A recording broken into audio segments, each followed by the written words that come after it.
الشيطان الرجيم بسم الله الرحمن الرحيم إن في خلق السماوات والأرض واختلاف الليل والنهار لآيات لأولي الألباب الذين يذكرون الله قياما وقعودا وعلى جنوبهم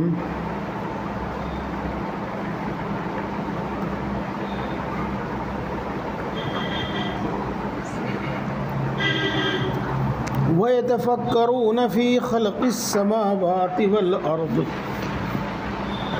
ربنا ما خلقت هذا باطلا سبحانك فقنا عذاب النار ربنا إنك من تدخل النار فقد أخزيته وما للظالمين من أنصار ربنا إننا سمعنا مناديا ينادي للإيمان أن آمنوا بربكم فآمنا ربنا فاغفر لنا ذنوبنا وكفر عنا سيئاتنا وتوفنا مع الأبرار ربنا وآتنا ما وعدتنا على رسلك ولا تخزنا يوم القيامة إنك لا تخلف الميعاد صدق اللہ العظیم۔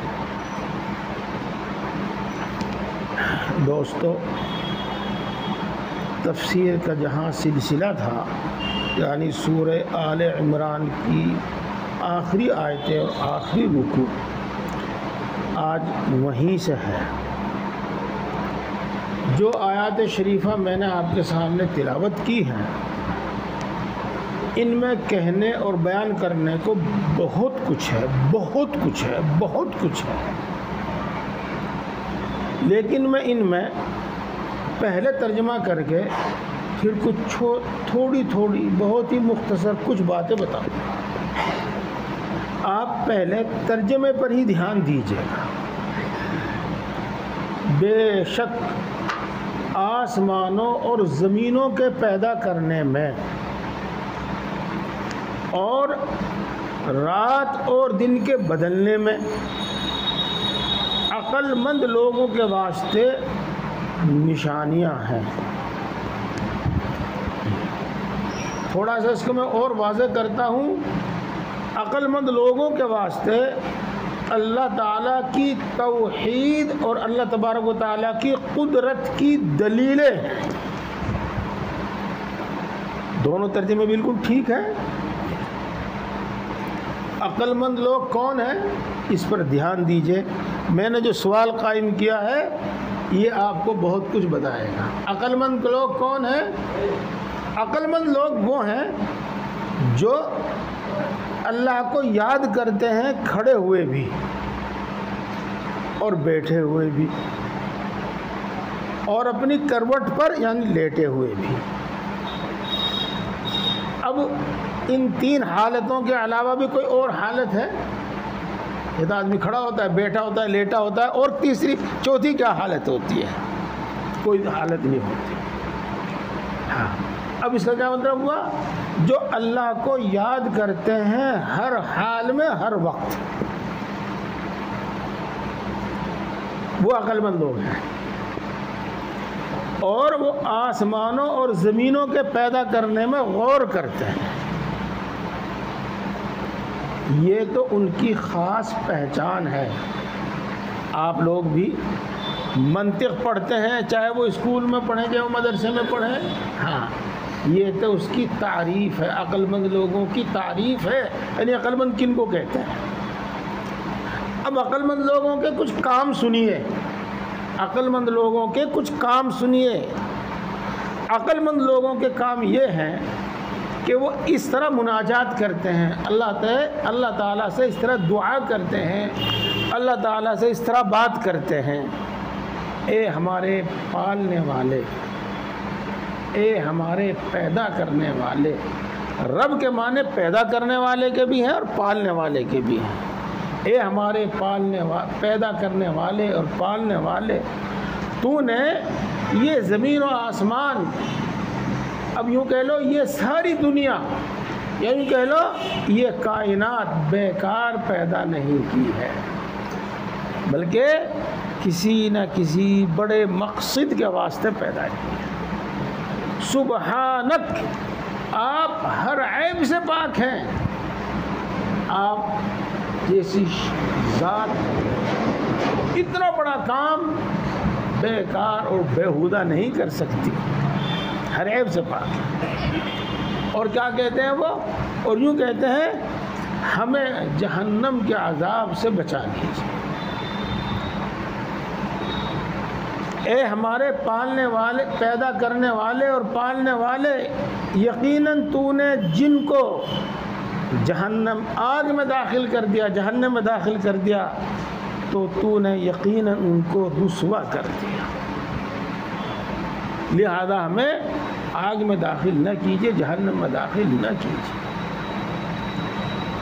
اور ایک درمیان میں ہے بات کہتے ہیں، اور ظالم لوگوں کا، اور ظالم سے مراد یہاں گناہ گار، اور گناہ گار کا مطلب اللہ کے نافرمان۔ اب ہم یہ ترجمہ کریں گے، اور اللہ کے نافرمانوں کا کوئی مددگار نہیں۔ اور وہ یوں کہتے ہیں، اے ہمارے پیدا کرنے والے اور پالنے والے، ہم نے ایمان کے لیے پکارنے والے کو سنا، ہم نے ایمان کے لیے پکارنے والے کی آواز سنی، جو یہ کہہ رہے تھے کہ تم اپنے رب پر ایمان لے آؤ، تو ہم ایمان لے آئے۔ اے ہمارے پیدا کرنے والے اور ہمیں پالنے والے، آپ ہمارے تمام گناہ بخش دیجئے، اور ہماری چھوٹی موٹی لغزشیں بھی مٹا دیجئے، معاف کر دیجئے، اور ہم کو نیک لوگوں کے ساتھ وفات دیجئے، یعنی موت کے بعد نیک لوگوں کے ساتھ شامل کیجئے۔ اے ہمارے پیدا کرنے والے اور پالنے والے، ہم کو وہ تمام وعدے عطا فرما جو تو نے اپنے رسولوں کے ذریعے کیے ہیں، ایمان پر، اعمال پر، نیک اعمال پر جو وعدے کیے ہیں، وہ تمام اپنے وعدے ہمیں عطا فرما، یعنی اپنے وعدے پورے فرما، اور ہمیں قیامت کے دن رسوا مت کیجیے، یقیناً آپ وعدے کا خلاف کرنے والے نہیں۔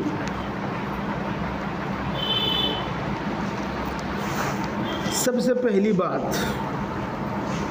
آسمانوں اور زمینوں کے پیدا کرنے میں اللہ کی توحید اور اللہ کی قدرت پر دلیلیں ہیں، لیکن یہ دلیلیں عقل مند لوگ سمجھتے ہیں۔ یہ عقل مند کون ہے؟ وہ بات آپ کے سامنے ہے میرے دوستو۔ زمین سب کے سامنے ہے، سب کی آنکھوں کے سامنے ہے، آسمان تو بہت دور ہے، وہ ہماری آنکھوں کے سامنے نہیں، لیکن زمین ہماری آنکھوں کے سامنے ہے، اس پر ہم بستے ہیں، اس میں ہم چلتے پھرتے ہیں، ہم دور دراز کے سفر کرتے ہیں، ہموار زمینوں پر بھی ہم چلتے ہیں، پہاڑوں میں جنگلوں میں بھی ہم چلے ہیں، گئے، دریا بھی ہم نے دیکھے ہیں، وغیرہ وغیرہ، تو یہ ہماری آنکھوں کے سامنے ہے۔ اللہ کی توحید اور قدرت پر ان میں دلیلیں موجود ہیں، اور سب کے لیے موجود ہیں، صرف عقل مندوں کے لیے نہیں، سب کے لیے موجود ہیں، لیکن عقل مند تو ان چیزوں سے اللہ کی توحید اور قدرت پر استدلال کرتے ہیں، دلیل بناتے ہیں، اور غیر عقل مند لوگ، جن کو ہم آپ عقل مند کیا الٹا کیا بے وقوف، چلو ہم بے وقوف نہیں کہتے، غافل لوگ، غافل لوگ ان سب چیزوں سے گزرتے ہیں، ان سب چیزوں کو دیکھتے ہیں، اور ان سے وہ کسی بھی طرح لطف اندوز ہوں، کسی بھی طریقے سے ان سے وہ فائدہ اٹھاویں، لیکن اللہ کی توحید اور اللہ کی قدرت پر ان چیزوں کو دلیل نہیں بناتے، یعنی ان چیزوں سے اللہ کی توحید اور اللہ کی قدرت کو نہیں سمجھتے. یہ ہے بات، ہے سب کے لیے، لیکن ان سے فائدہ جو اٹھاتے ہیں، اللہ کی توحید اور اللہ کی قدرت کو جو سمجھتے ہیں، وہ عقل مند لوگ ہی سمجھتے ہیں. پیارے بھائیوں، میں نے پہلے ہی کہا تھا کہ اس پر کلام کی، بولنے کی بہت گنجائش موجود ہے. یہ زمین گول ہے یا یہ چپٹی ہے، چوکور ہے، یہ کتنی بڑی ہے، کتنے کلومیٹر ہے، اس کا ایک چکر کتنے گھنٹوں میں لگایا جا سکتا ہے، زمین حرکت کرتی ہے یا سورج حرکت کرتا ہے، یعنی سورج گردش کرتا ہے یا زمین گردش کرتی ہے، اس سے متعلق نامعلوم کتنی بحثیں ہیں اور کتنی باتیں ہیں. وہ بھی علم ہے، اور ان سے بھی اللہ تبارک و تعالیٰ کی توحید اور اللہ تبارک و تعالیٰ کی قدرت کی دلیل سمجھی جاتی ہے. لیکن ایک بات آپ کو میں بتاؤں، بہت اصولی بات بتاؤں، خاص طور سے پڑھے لکھے لوگ اس پر دھیان دیں. اللہ تبارک و تعالیٰ قرآن میں ان باریکیوں کو نہیں بیان فرماتا.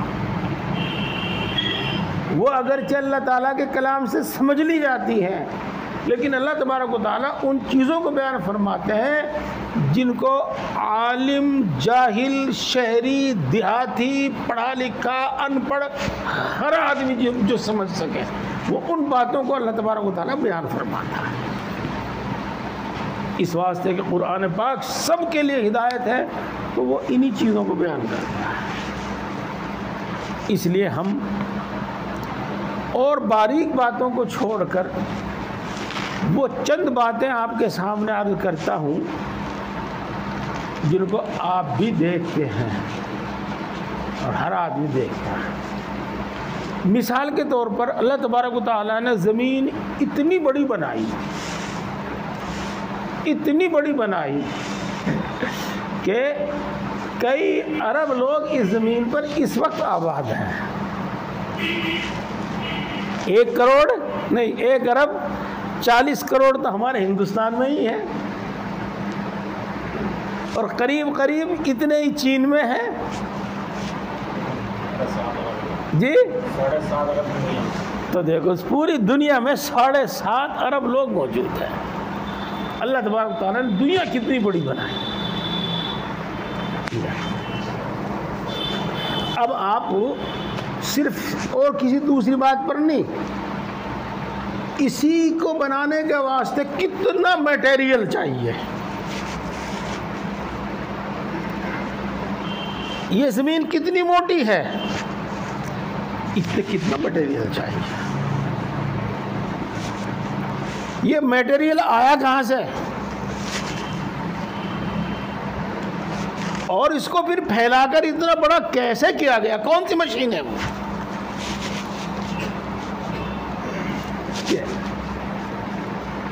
تو میرے بھائی، آگے کا تو کچھ پتہ نہیں کیا ہوگا، لیکن بہرحال آج بڑی بڑی بھاری بھاری مشینیں اور عجیب غریب مشینیں بن رہی ہیں. لیکن بہرحال ہماری تو عقل تو آج بھی یہی کہتی ہے کہ اتنی بڑی زمین یہ کسی مشینوں سے بھی نہیں بنی ہو، اور بنائی بھی نہیں جا سکتی، بنائی بھی نہیں جا سکتی. یہ اس ذات نے بنائی ہے جو بہت بڑی طاقت والا ہے، بہت بڑی طاقت والا ہے، اور جس کو کسی مشین، کسی آلے کی بھی ضرورت نہیں ہے بنانے کے لیے. اس کی شان یہ ہے اذا قضى امرا فانما يقول له كن فيكون. وہ جب کسی کام کا فیصلہ کرتا ہے تو وہ یہ کہتا ہے ہو جا، وہ ہو جاتی. نہ اس کو آلات اور اسباب کی ضرورت پیش آتی. یہ اس کی بنائی. ہم نے اس وقت صرف ایک پہلو کو نہیں، ایک بات کو سمجھا کہ کتنی بڑی زمین بنائی. پھر دوسری بات کو ہم سمجھتے ہیں کہ زمین میں اللہ رب العزت نے صرف مٹی نہیں پیدا فرمائی، بلکہ ایسے اونچے اونچے پہاڑ جن کو دیکھنے میں ٹوپی گر جائے، اور ایسی گہری گہری وادیاں جن کو دیکھنے میں ڈر لگے.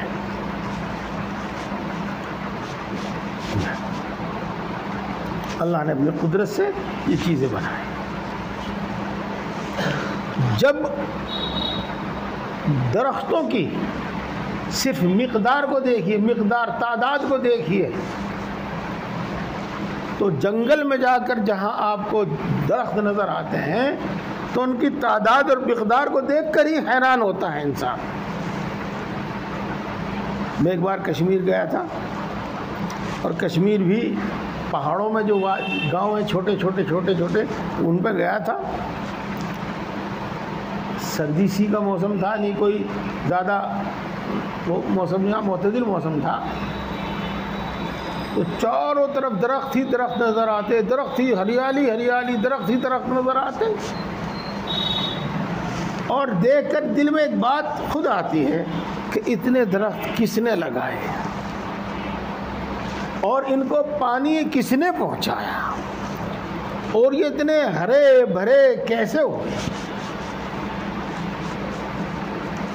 یہ درختوں کو دیکھ لیجیے. جب ہم ٹھاٹے مارتے ہوئے سمندروں کو دیکھتے ہیں تو عقل حیران رہ جاتی ہے.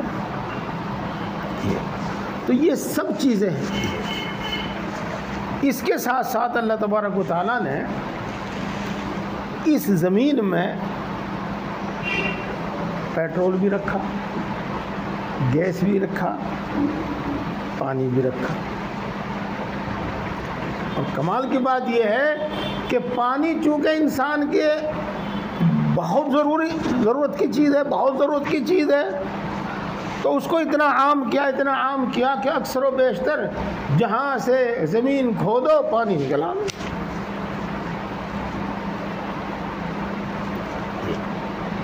تو یہ چیزیں ہیں وہ جو آسمان و زمین میں غور کرنے کی ہیں، آسمان و زمین میں غور کرنے کی. اس کے علاوہ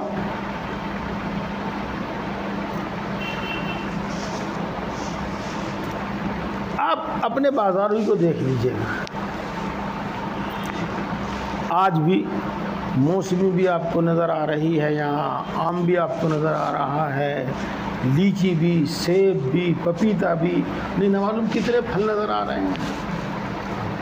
یہ سب اسی زمین سے پیدا ہوتے ہیں. اور کمال کی بات یہ ہے کہ ایک ہی مٹی ہے اور ایک ہی پانی ہے. بیج اگرچہ ان کا الگ الگ ہے، لیکن ایک ہی پانی ایک ہی مٹی میں پیدا ہوتے ہیں.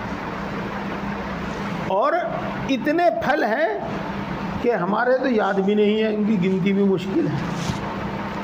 اسی طریقے سے اتنے اناج ہیں کہ ہمیں یاد بھی نہیں ہے، ہمارے لیے ان کی گنتی بھی مشکل ہے. اور یہ سب اس زمین سے پیدا ہوتا ہے.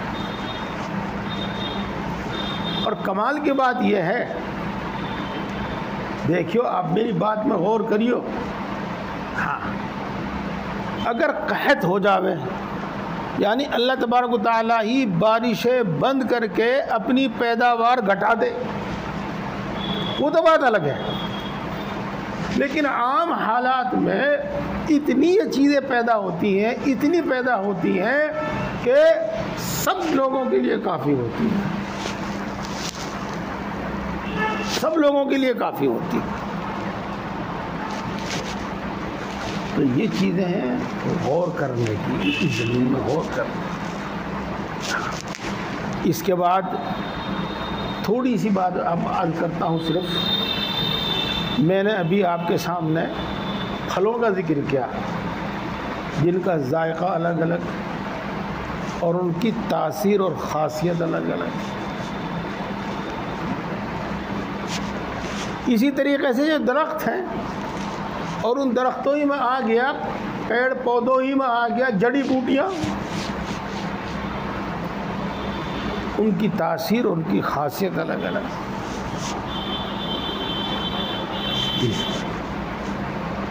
تو یہ سب چیزیں عقل کہتی ہے کہ کسی انسان کی بنائی ہوئی نہیں ہے، کسی انسان کی پیدا کی ہوئی نہیں۔ جب ہم انسان پر غور کرتے ہیں، وہ تو ایک عجوبہ ہے ہی۔ انسان کے علاوہ جتنے دوسرے جانور ہیں، جب ان کی خاصیت، ان کی صفات، ان کے کام دیکھتے ہیں تو عقل حیران رہ جاتی ہے۔ یہاں پر غافل لوگ ہیں جو سوچتے ہی نہیں کہ کسی نے بنائے ہیں، اور کچھ بے وقوف لوگ ہیں جو کہتے ہیں کہ اس کو کہتے ہیں کیا کہتے ہیں، نیچر، یعنی مادہ، یہ خود بخود سب پیدا ہو گیا ہے۔ اور عقل مند لوگ یوں کہتے ہیں کہ کسی بڑی طاقتور ذات نے یہ پیدا کیا۔ یہی ہے میرے بھائیوں آسمان اور زمین میں غور کرنے کے چند اور وہ آسان پہلو جن کو ہر بڑا چھوٹا سمجھ سکتا ہے۔ یہ ہے، یہ عقل مند لوگ جب باہر جنگل میں نکلتے ہیں، یہ جب کسی جانور کو دیکھتے ہیں تو ان کو فوراً اللہ تبارک و تعالیٰ کی قدرت نظر آتی ہے۔ ایک بات، دوسری بات یہ ہے کہ اگر ہم انسانی فطرت کو دیکھ لیں، سامنے انسانی فطرت کو دیکھ لیں، جس شخص کے پاس ذرا سا عہدہ ہو جاوے اور ذرا سی دولت ہو جاوے، کیا وہ سوچے کہ کیرانے میں میرے علاوہ کوئی اور بھی آدمی ہے؟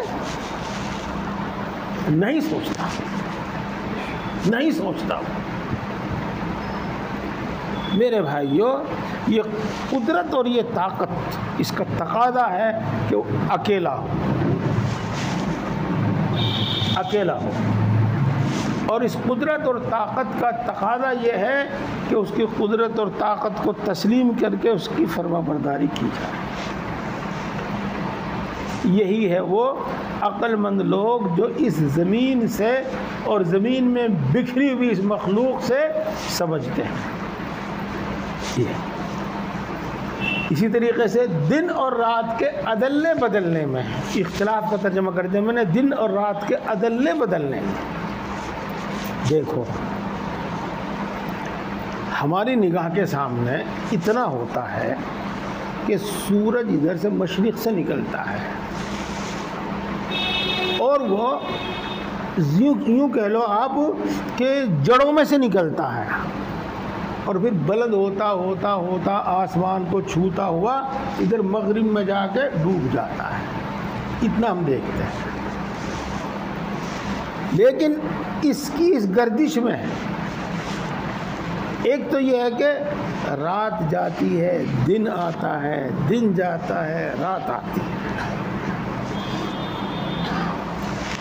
آپ بہت زیادہ باریکی میں نہ جاؤ، یوں دیکھو دن میں آپ کی طبیعت کیا چاہتی ہے، دن میں آپ کے دل میں کیا تقاضا ہوتا ہے، اور دیکھو رات میں آپ کے دل میں کیا تقاضا ہوتا ہے۔ رات اللہ تبارک تعالیٰ نے سکون کے واسطے اور آرام کے واسطے بنائی، اور دن اللہ تبارک تعالیٰ نے کام کے واسطے بنایا، اور دن بھر کام کرنے کے بعد جب رات آتی ہے اور آدمی سوتا ہے تو اس کی جسمانی اور دماغی تمام کمزوریاں دور ہو کر پھر نئی طاقت بلکہ نئی زندگی اس کو مل جاتی ہے۔ یہ ایک نظام ہے اللہ تبارک تعالیٰ کا، اور آدمی فطرت کے خلاف کتنا بھی کرے لیکن ساری دنیا اس پر عمل کرنے پر مجبور ہے۔ آپ اب سے 2 گھنٹے کے بعد یعنی قریب 12 بجے باہر نکلیے گا، آپ کو ہر طرف سکون نظر آئے گا اور سناٹا چھایا وہ دکھائی دے گا. اور آپ دن کے 12 بجے نکلیے گا، ہر طرف آپ کو بھاگ دوڑ اور شور شرابہ نظر آ رہا ہے. یعنی قدرت نے جو نظام بنایا ہے، آج ساری مخلوق کو، سارے انسان کو، مخلوق کامل ہے، ساری مخلوق ہے نا اس کے ماتحت کہ دن میں کام کرتے ہیں، رات کو آرام کرتے ہیں. اور اللہ تبارک و تعالیٰ نے بنایا بھی یہ نظام اسی ہے. پھر اس کے علاوہ ہمارے اس ملک میں ہی، بلکہ یوں کہو ہمارے اس علاقے میں ہی کبھی رات بڑی ہوتی ہے، کبھی دن بڑا ہوتا ہے، کبھی دونوں برابر ہوتے ہیں. موسم کے ساتھ یہ بدلتا رہتا ہے. اب یہ کیا نظام ہے؟ ہاں. اور بعض علاقوں میں ہمیشہ ہی دن بڑا ہوتا ہے، رات چھوٹی ہوتی ہے، اور بعض علاقوں میں ہمیشہ ہی رات بڑی ہوتی ہے، دن چھوٹا ہوتا ہے. یہ سب چیزیں جو ہیں ایک زبردست طاقت ہستی کا پتہ دیتی ہے. چلیے یہ باتیں تو مختصر سے ہو گئی. اب میں آپ کو چھوٹی سی ایک بات بتاؤں، اس پر آپ ضرور غور کیجیے گا. یہاں بتاؤ لِأُولِي الْأَلْبَابِ، عقل مند لوگوں کے واسطے دلیل. عقل مند کون ہے؟ دیکھو اردو میں اس کو، وہ ہندی میں اس کو پریبھاشا کہتے ہیں. میں یہ الفاظ استعمال کرنا نہیں چاہتا، چاہے مجھے معلوم بھی ہو. عقل مند کی پریبھاشا کیا ہے؟ عقل مند کی تعریف کیا ہے؟ اور حقیقت میں عقل مند کون ہے؟